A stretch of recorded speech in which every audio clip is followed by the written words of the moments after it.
Out, She's helped give out. tours. It was opened out in Eva. Many You know the road going from the highway to Schofield? Yes. Okay, off to the Fort right. Weaver. Right. I'm not sure. Off to the right of that, in that gulch, was Honouliuli Internment Camp. The familiar name to that camp was given to it by the internees, Jigokudani. Do you know Jigokudani? Hell Valley.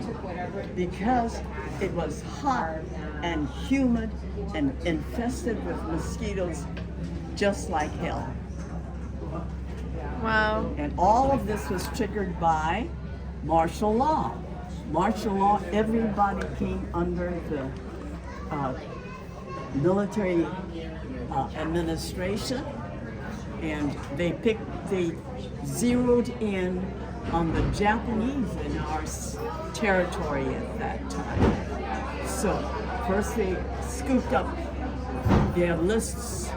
They had 4 lists, and they scooped up according to priority. First it was the Issei's, you know, the Bonsangs and the teachers. They shipped those people off to England. The last group were the ones called Kibe. They were born in the U.S., they were born in Hawaii. Somehow they were schooled in Japan, but they were back in Hawaii by 1940. And so they were suspect, right? Schooled in Japan. And my cousin was one of them.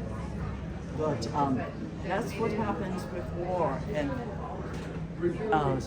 Soka says, there is nothing more sorrowful than war. Here all of life's sadness is brought together. So true. Now Wow. this, unfortunately, is what it looks like today. This was 1945. This is today. It's been allowed to overgrow. One thing that they have restored is the rock wall that leads down into the camp. And so they've restored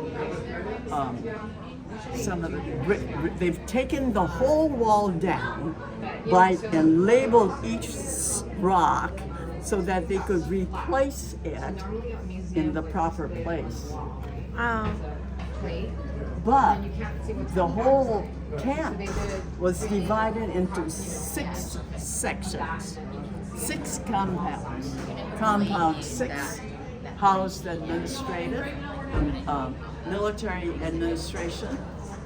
Compound number 5 were the civilian internees, and compounds 4 to 1 all the way up housed POWs. And when they recaptured the islands in the South Pacific, they had non-combatants. They housed them there. They housed people they captured at Okinawa after that battle. But this is the civilian section of that camp.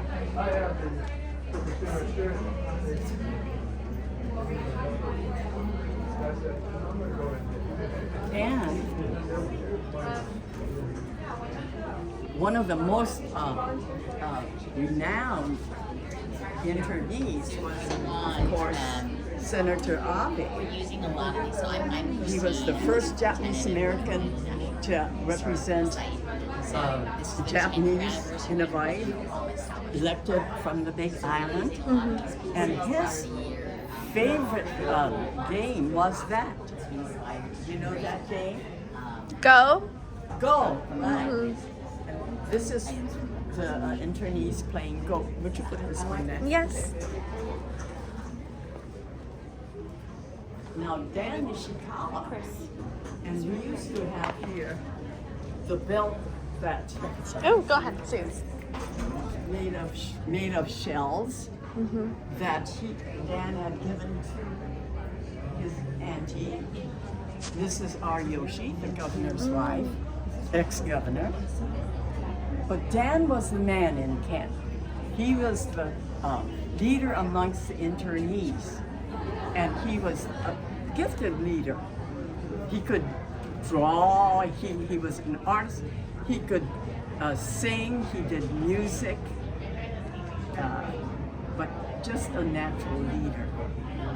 And then of course he did shell work, and I don't see, unfortunately, he took away the shells. They're there? Some of the shells are over They're there, the belt. not the belt, I don't think.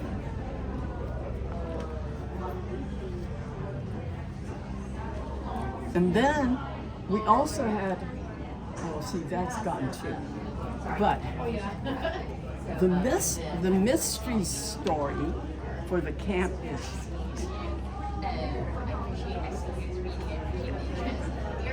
we used to have her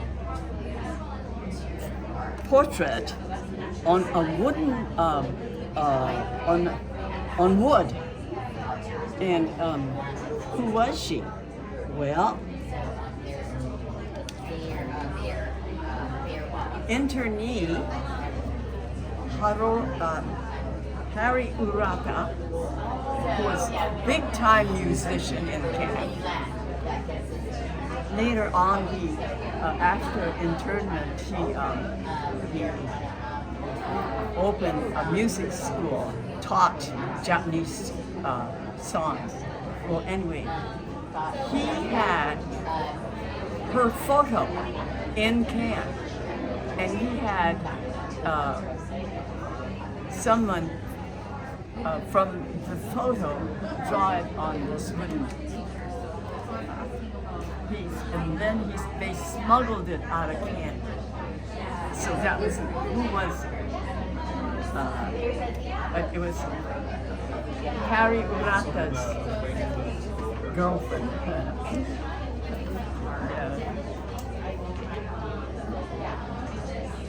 And all that was, when it was smuggled out of the camp, it was drawn by HWM. So then, who was HWM in camp? Who was this artist?